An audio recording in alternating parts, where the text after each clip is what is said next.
Excellences, Monsieur le Président, Recep Tayyip Erdogan, chers amis et chers frères, je voudrais avant tout saluer, chers amis, saluer en vous la Turquie digne héritière du grand empire ottoman.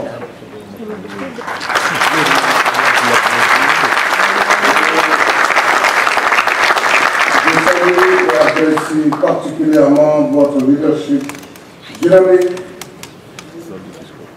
que vous exercez à travers votre grand et beau pays, la Turquie, mais aussi à la tête de notre organisation commune, l'Organisation pour la coopération islamique.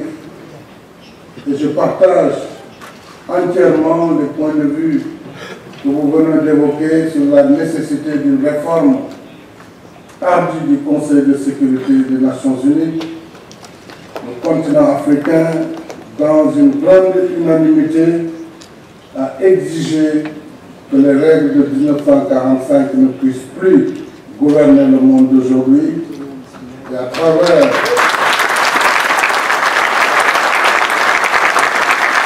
le consensus du l'Afrique a dit clairement sa position et continue à défendre cette position.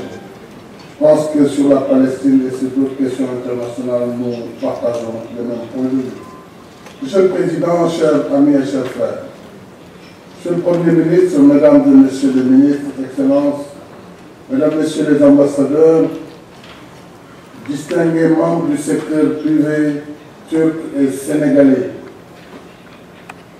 Monsieur le Président, je vous souhaite encore une fois la bienvenue ainsi qu'à votre délégation et à l'ensemble de vos compatriotes, ici au Centre international de conférence Abdou Diouf, fruit du partenariat sénégalo-turc. Nous ne pouvions trouver meilleure place pour tenir un forum économique sénégalo-turc. Dans cette même enceinte se trouve un hôtel déjà opérationnel, également un résultat de notre coopération. S'y ajoutent d'autres chantiers majeurs en cours de réalisation ou déjà réceptionnés dans cette ville de Diamniadio qui n'a été lancée qu'il y a 3 ans exactement. Et si Diamniadio en est arrivé là, Monsieur le Président, je peux vous dire qu'en dehors de ma vision et de ma volonté, votre empreinte y a beaucoup contribué grâce au soutien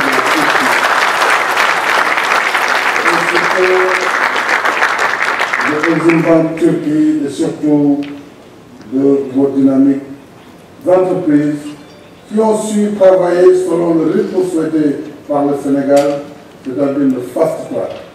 Travailler 7 jours sur 7, évidemment presque 20 heures sur 24. Et c'est cela aussi, je pense, la leçon à partager avec nos vaillants entrepreneurs sénégalais, hommes et femmes engagés malgré les difficultés, jour et nuit pour faire de ce pays ce qu'il est aujourd'hui. Nous avons, bien entendu, et tout à l'heure, nous aurons le plaisir de visiter le chantier qui a été dédié aux sportifs sénégalais. En effet, c'est au lendemain de la victoire des Lions du basket, en tant que champion d'Afrique, que j'avais décidé de leur offrir un joyau à la dimension de cette victoire. Et lorsque nous en avons parlé à Istanbul ou à Antalya, je me rappelle très bien, lors du sommet du G20, je vous ai dit, Monsieur le Président, j'ai envie de construire un stade pour le basket et pour le sport de façon générale. Vous m'avez donné la main, vous m'avez dit, je vais vous construire ce stade. Donc aujourd'hui, ce stade sera livré au mois de juillet. Je vous remercie encore une fois. Nous visiterons aussi le chantier du marché d'intérêt national. Ça va être le premier du genre en Afrique. Et ce marché, couplé à la gare de gros porteurs, permettra de réorganiser l'exportation, mais aussi l'alimentation et le système de distribution des marchandises, des produits, des crues dans les marchés sénégalais. Et bien entendu, ici, derrière ce centre, nous lançons les travaux du parc d'exposition qui fera de ce centre international de conférence un centre multifonctionnel sans égal dans le continent. Et je vous dis que c'est grâce à la collaboration d'une de vos sociétés, pour ne pas la citer, souvent internationale, que nous avons pu achever avec diligence les travaux de l'aéroport international Blaise Diagne qui patinait depuis des années et qui nous vaut aujourd'hui la fierté et la satisfaction que nous avons. C'est donc dire que notre partenariat se porte très bien. Et nous devons l'assumer sans complexe. Il se porte très bien et c'est un partenariat dynamique. Il est confiant, il produit des résultats concrets. Je dois vous remercier, Monsieur le Président et chers frères et amis, pour tout le soutien que vous apportez à cette coopération. Ensemble, nous voulons et nous pouvons faire plus, au-delà du partenariat d'État à État, parce que ce partenariat, il définit le cadre est déjà défini, les accords sont signés. Encore cet après-midi, nous avons signé 4 accords qui viendront renforcer ce cadre de coopération. Il s'agit maintenant pour le secteur privé des deux pays de développer les échanges et les investissements privés pour que le volume de notre coopération commerciale puisse augmenter en créant de nouvelles activités à la fois génératrices d'emplois et génératrices de revenus. C'est pourquoi, mesdames et messieurs, nous sommes ici avec vous cet après-midi pour accompagner ce partenariat privé-privé, mais aussi public-privé, entre les deux pays. Nous sommes venus vous encourager et vous apporter le soutien politique et institutionnel nécessaire à vos échanges. Je voudrais vous dire à ce sujet que tout est rassurant dans nos relations, parce que nos relations sont anciennes et solides, il faut le rappeler. C'est au Sénégal que la Turquie a ouvert sa première ambassade en Afrique au sud du Sahara en 1964, juste 4 ans après l'indépendance du Sénégal. Nous disposons aussi, depuis 2006, d'une ambassade à Ankara et plus récemment d'un bureau économique. Et nos deux pays vont construire, chacun en ce qui le concerne, une belle ambassade. Le président avait l'ambition de trouver un grand terrain à Dakar, c'est fait maintenant, où il va ériger une ambassade de dimension exceptionnelle à la manière de Turcs. Une grande ambassade, en tout cas, pour symboliser sa volonté de présence en Afrique. Et le Sénégal aussi a décidé à Ankara d'ériger une ambassade digne du nom et aussi une résidence. Nos relations, je l'ai dit, sont également confiantes et sécurisées, dans un cadre juridique diversifié de 24 accords que nous allons d'ailleurs consolider et enrichir. Déjà, nous serons à 28 à partir d'aujourd'hui. De plus, nos deux pays ont mis en place un conseil des affaires pour que les deux secteurs privés puissent se rencontrer dans un cadre formel et explorer des opportunités de partenariat, à l'image du forum d'affaires sénégalo-turc tenu à Dakar en décembre dernier. Clairement, nous avons du travail à faire ensemble pour booster les échanges et les investissements entre les deux pays, notamment en ce qui nous concerne, le développement de l'agriculture et de l'agrobusiness. Notre secteur privé, d'ailleurs, est très dynamique dans le secteur de l'agriculture, de l'agrobusiness, où le Sénégal a des besoins de production et de transformation locale de ses produits agricoles pour assurer son autosuffisance alimentaire et perfectionner ses filières horticoles et son élevage.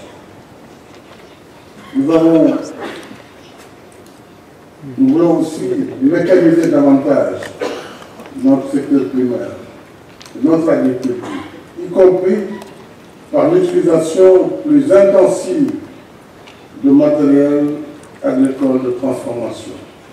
Sur le commerce agricole, en particulier, j'encourage les opérateurs économiques turcs et sénégalais intéressés à acheter des arachides du Sénégal. Arachides du Sénégal parce que simplement nos arachides font partie des meilleurs au monde et ça c'est dû au pouvoir du ministre de l'Agriculture, d'un expert en la matière. Je ne voudrais pas lui disputer cette expertise, mais la Chine l'a confirmé. Monsieur le Président, je compte sur vous pour demander à vos opérateurs économiques que s'ils veulent un bon produit, ils doivent acheter des arachides du Sénégal.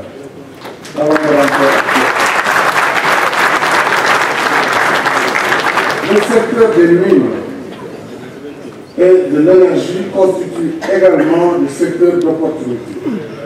Le Sénégal est un pays minier, producteur d'or, de phosphate, d'ilménite, de zircon, et se prépare surtout à l'exploitation du pétrole et du gaz, en principe en 2021. Il y a de la place pour tous les services liés à cette nouvelle économie en gestation. Je suis en train d'élaborer une loi portant sur les contingents nationaux par rapport à cette activité.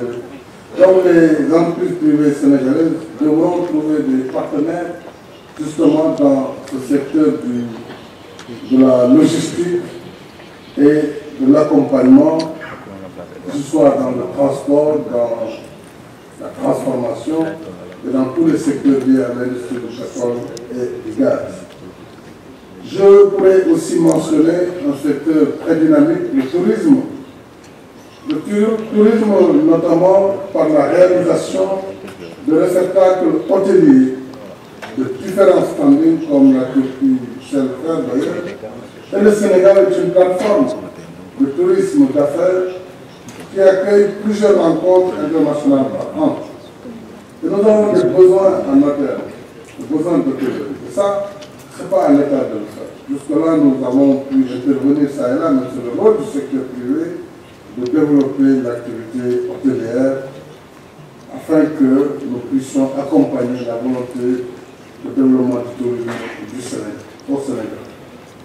Ici à Diamniadio, nous sommes à moins d'une heure d'une zone touristique que nous appelons la Petite Côte, qui a besoin d'investissement dans la construction et la gestion d'hôtels. Enfin, sans être exhaustif, il y a d'autres secteurs que vous pourrez explorer, que vous avez certainement exploré déjà. La santé, la médecine privée, les hôpitaux, les cliniques privées. Je pense que là aussi, nous évacuons énormément de malades à l'étranger. La plupart du temps en Afrique du Nord, alors que nos médecins, pour l'essentiel, sont formés chez nous, à l'école de médecine de Dakar. Donc il y a un travail à faire par le secteur privé pour renforcer les services hospitaliers de façon à répondre à la besoin de santé des populations. L'habitat également, l'offre de logement, la demande de logement, les zones économiques spéciales ainsi que les petites et moyennes entreprises, petites et moyennes industries. Sur l'ensemble de ces secteurs et sur bien d'autres, je tiens à assurer nos amis turcs qu'il n'y a aucun risque particulier à faire du business au Sénégal. Nous sommes un pays qui jouit d'une longue tradition de paix et de stabilité, qui est denrée rare, hélas, sur le continent. Un pays qui fait régulièrement des progrès dans l'environnement des affaires. Le directeur général de l'APIX l'a démontré dans sa présentation, Doing Business. Nous sommes un des top 5 les grands réformateurs en Afrique depuis 4 années successives et nous avons gagné depuis 4 ans près de 40 points dans le classement du business. Notre ambition est d'être dans le top 100 mondial. Nous avons aussi l'accès à 2 grands marchés à travers les 2 grandes organisations d'intégration, l'UEMOA qui regroupe 8 pays qui ont la même monnaie commune et la CEDEAO, la communauté économique des États de l'Afrique de l'Ouest, avec laquelle la Turquie est en train de négocier un accord commercial. Donc je pense que la CEDEAO c'est un marché aussi de 300 millions de consommateurs. Enfin et surtout, nous sommes un pays ouvert à tous les partenaires, sans exception. Tous ceux qui veulent faire des affaires avec nous sont les bienvenus, comme les sociétés qui opèrent déjà au Sénégal. Et je voudrais surtout vous encourager à vous associer ou à associer vos efforts et vos moyens avec vos collègues sénégalais du secteur privé. Il faut développer des joint ventures dans tous les secteurs d'activité pour tirer profit de vos complémentarités et contribuer à faire avancer notre agenda commun. Voilà ce que je voulais dire en vous remerciant de votre attention.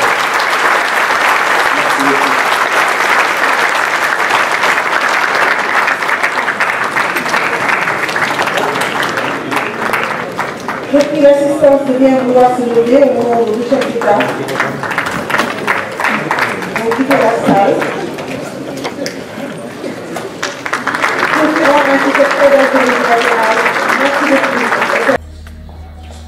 Tu es au courant de ma nomination? Non.